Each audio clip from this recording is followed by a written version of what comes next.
I think we got some questions. We do. We've got our first caller tonight is Cindy from Macon holding for us. Hi, Cindy. Hi. And how are you this evening? I'm fine. Good. My question is concerning child support arrears. Arrears, is that what you said?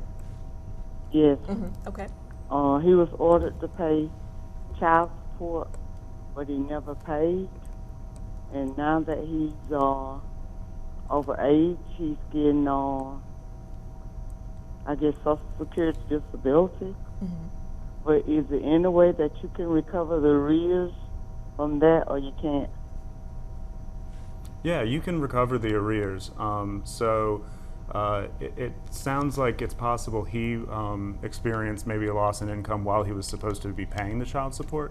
In order to avoid the arrearage, he would have had to go ahead and file a motion to modify the child support. So you should be able to get a record of the arrearage, or really just do the math from the court order and tabulate what he has and hasn't paid. And what you would really want to be looking at is a contempt action where a court has ordered him to pay child support at a set amount and for a certain term till the child turned 18, and at set intervals, usually once per month. So you can bring a contempt action against him, and that's the court's method of enforcing its orders, in this case an order for him to pay child support.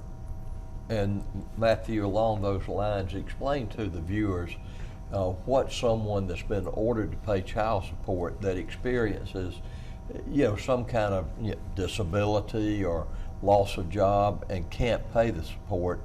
A lot of people think that, well, if the mother and I agree to reduce it or to let it slide for a period of time, I don't owe it, but that's really not the case. Yeah, that's true.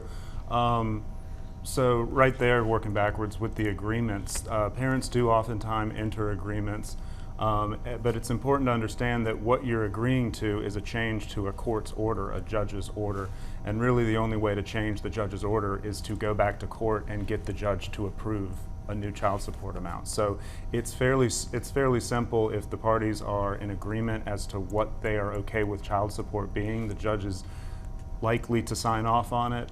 What I tell clients often is, if child support's at $500 and you agree $450, judge will probably be okay with that. But if it's at $500 and you agree to $50, the court might look at that more skeptically and say, no, child support is for the children, which it is, and then say, I'm not going to make this modification.